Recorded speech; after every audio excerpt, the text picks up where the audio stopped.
a good time. Put a smile on your face, yeah. Can be Cam and Elation Radio.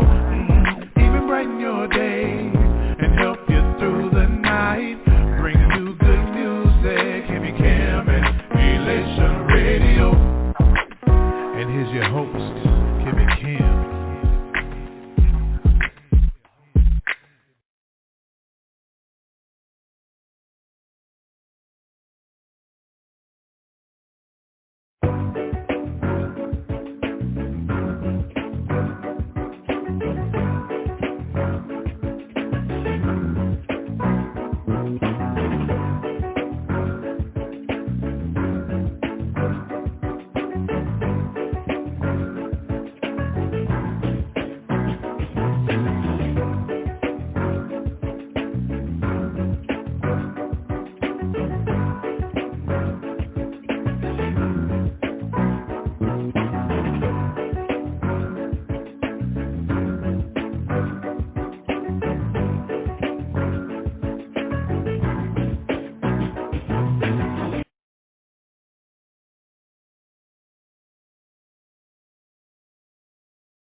Good evening, social media. It is Tuesday. I know I haven't been on for a while. We're just trying to make some few changes. We have officially moved into one of our offices on site, and so we were just trying to get a lot of things done and situated. But I do want to let you all know that I am excited about being here. I'm excited. I think this thing is scheduled, so I hope it's on Go Live. So I'm going to try it again just to make sure. Go Live, yes, you're on schedule to start at 5:10, but you're welcome to start early now. So I'm starting now, just in case it didn't pop up the first time. So it looks like this broadcast was deleted, so I'm not sure what's going on, but anyway, I'm going to move on forward anyway. Again, I want to thank you all, our viewers, for sticking with us. I have all kind of stuff that's popping up on this computer. McAfee, go somewhere. So anyway, I just want to pop on real quick to tell you how I'm elated about this issue that was voted and passed, and that was the boyfriend loophole. And I was going to mention it a couple of weeks ago, but someone I had received a call and kind of was kind of debating back and forth with this individual, but really just trying to share my standpoint. I wasn't trying to get off into the gun laws, the NRA, the laws, and all that other stuff that they were going, talking about. My stance is it has been and it always will be advocating for those who fall through the cracks. So it is never for me to be a for or against. I'm not either or, and I'm not going to even talk about that. I am going to strictly talk about how it affects people who fall through the cracks. So that is what I wanted to come out here real quickly for you guys. You say I have a different background. I am in my office. I'm excited about it. But anyway, good evening. It is Tuesday here in the United States. A new day and a new time. We will be here on Tuesdays. I'm going to do 2 Tuesdays a month at 5 p.m. Central Standard Time. But we are located in St. Louis, but we are still globally across social media platforms and Blog Talk Radio. I am your host, Cynthia or Bennett, and here on this podcast, we talk about issues. We talk about issues like we're going to talk about tonight. We talk about issues. We talk about dealing with abuse and neglect, and to raise awareness and to provide resources that's going to offer hope through educating, edifying, and encouraging in our communities, locally and globally. Before we even get started, I want to thank you, our viewers and our listeners, and ask that if this podcast is helping and assisting you and your family and friends or associates, the Jadasa organization is asking that you take time out to go to our website and our social media pages to see the causes we raise for women and children. And we want you to make sure to hit and like and share. Hit the like and share button because you never know who down on the timeline needs this information.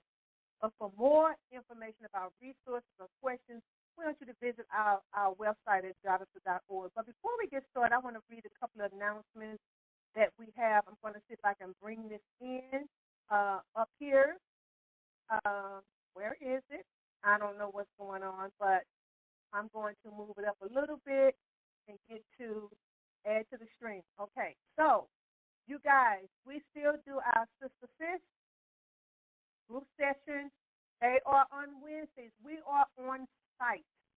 We are on site, and we have women that come and share, and we share. And it is this Wednesday coming up from 5 p.m. to 6 p.m. Central Standard Time.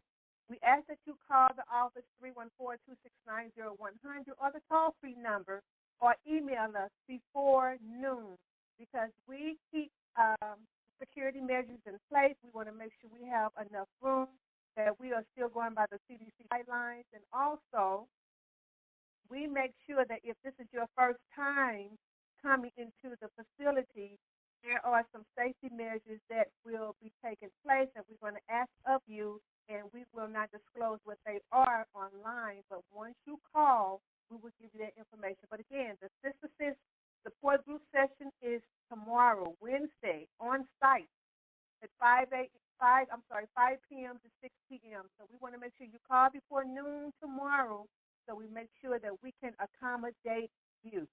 Okay? So I just want to share that. Our next one, you guys, I want you to keep this on your radar.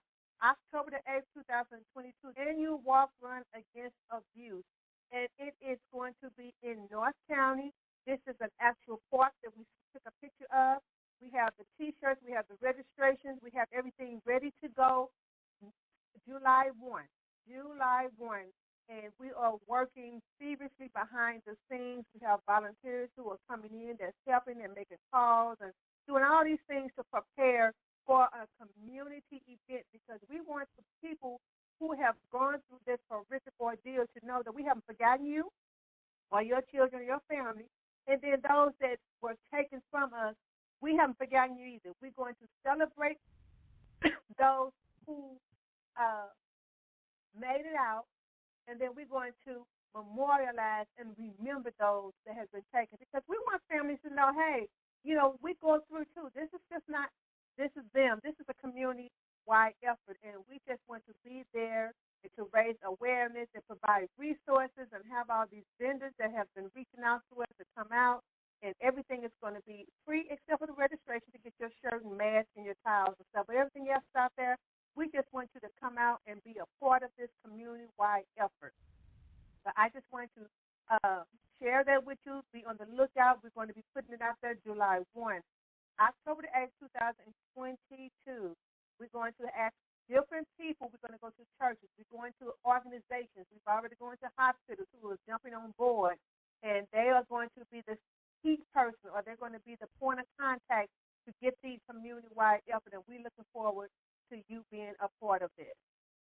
Okay, so we are back at what we're going to talk about briefly. I just want to share about the boyfriend loophole.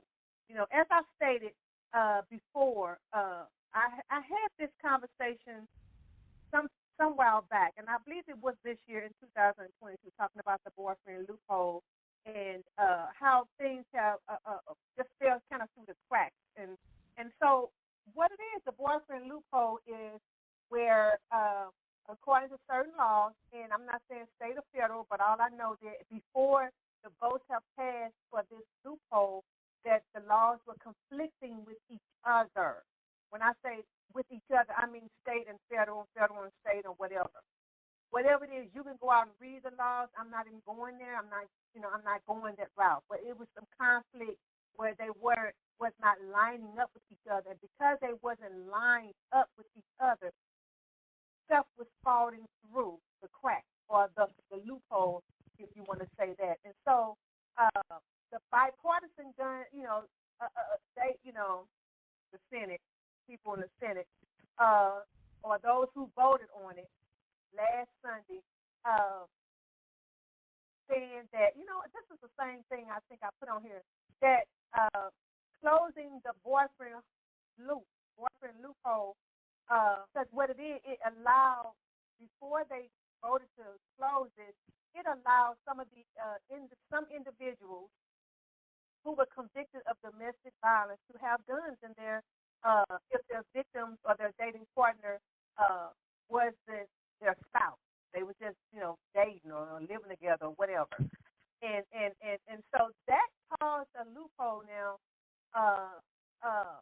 Until they closed it, certain things couldn't happen. And so people were falling through the cracks, getting hurt. And because these people, people that were, because they wasn't married to you, they had certain access to firearms, whether it be state, local, state, federal, whatever. I am not getting off into the federal and the gun laws and all of that stuff. I am not. I am an advocate, and I advocate for women and children who are dealing with domestic and sexual abuse. And now I'm talking about this for those who have succumbed to their injuries because of handguns or because of a firearm. So that is what I am advocating. Don't pop on my timeline telling me no laws and gun laws. I don't care about all of that. I am just advocating for those who have fallen through the cracks. And so in 2021, 37 people were killed in domestic. Closing this loophole is it going to fix everything? No, but it's heading in the right direction. It's heading in the right direction. And so I am, for one, happy that they are choosing to work with all the whoever is involved to close this loophole. Because, again, I'm not getting off into gun laws, state, federal. I'm not getting all off into the technicality for it. If you get, I don't care about all of that. I am talking strictly from the aspect or the perspective of an advocate advocating for women and children who have been injured or killed from their partners or family members at the hand of gun violence or at the hand of firearms. So I'm strictly talking about how the laws not lining up at the time were not lining up, how people were falling through the cracks, getting hurt because certain individuals were still able to get access to these things. So all the other stuff, you all want to talk gun laws and all that stuff, go talk to somebody else about it. It's going to fall on deaf ears for me because that is not where I am. My thing is for the ones, the women and the men and the children who are being hurt. The laws were not lining up with each other and they were falling through the cracks or things was happening. So we know that there has been multiple incidents last year and this year alone. And where because of the laws were, again, conflicting. Now, as I said again, the laws were conflicting with each other, whether state versus federal versus local, whatever. People have slipped through the cracks because of the loophole, because some individuals were still able to get access to these weapons, and they may have already been in a domestic violence situation before, maybe in a previous relationship, maybe it's another relationship, same relationship, and they're not married and all that stuff. So this encourages me to continue to reach out to our elected officials, as I tell you to continue to reach out to your elected officials on issues that concern you in the community, whatever it is, not just gun laws, mental health, domestic abuse, education, community events, community things for our kids, places for our kids to be able to play and be safe, for the elderly to have access to health care and homes, whatever. We got a lot of issues in the community, okay? We got a lot of issues in the community. But this encourages me to know that if we continue to reach out to our elected officials, if we continue to push for change, if we continue to advocate for those who feel like they don't have a voice and who don't have the strength or who don't have the courage to act out, this let me know that, yes, if we continue to speak out and continue to advocate for change and continue to put our elected officials in the seat to let them know this is why we voted for you to do something, not just collect a paycheck, not just to get on TV and be a soundbite, but to show change and to do something. And so those involved, people who have been involved and stuff. So I'm excited about it. So what I'm saying, don't stop speaking up. Don't stop speaking out until you and I have been heard and changes are being made. So I just wanted to jump on here real quick, to share my opinion and my thoughts and how that I'm excited for this change in this right direction because, we have a lot of women and children who come to us. And, that's one of the things they're concerned about because, when they're going through the situations they're going through that we deal with, firearm in the house. Have you been threatened with? And the answer is 95% yes. It's firearms in the house. They've been threatened with it. The person has, some kind of record or whatever. And so I'm glad that this is a step in the right direction. So I just want to get on here for this brief podcast today. I will, come back. I am coming back second Tuesday in July. I will be back again. We'll have the flyers put out there, and we're going to move forward to continue to do what we do and help our and advocate and help our women and our children in the community. We're going to continue to do what we do. And everything we do is about the community. It's about raising awareness. The message may someone need help. We ask you to call the National Domestic Violence Hotline at 1-800-799-7233 or the National Sexual Assault Hotline at 1-800-656-4673 in the United States. You can also reach us at jadasa.org at our website or our social media pages or call us at 1-800-292-2145. Or if you are local, you can call us at 314-269-0100 and someone will answer you. We are here for you. You can also find resources and support services in more than 205 countries. And these are for our viewers who are outside of the United States because we have received emails and instant messages from people in other countries who have watched us and shared because guess what? Abuse is everywhere. It is not bound by a geographical location. And so we provide resources. We can give you information. We can help share with you. We can encourage you. We can educate you from all around the world globally. And so there are support services in more than 205 countries at the No More Global Directory. And you can find those resources if you go to nomoredirectory.org. nomoredirectory.org. Remember, Jeremiah 29:11 says, "For I know the thoughts that I think towards you, says the Lord." Thoughts of God wants to give us the end that we expect and that He expects us to have. He is thinking good thoughts of you. He is thinking lovely thoughts of you. And so are we. We are here to give you the end that you expect in life. And so I want you guys to remember this, that Jadasa is a community-based organization. And you are the community, local and global. Therefore, you are Jadasa. Remember, it's Jadasa 24/7, 360, and I want you to be whole. Good night.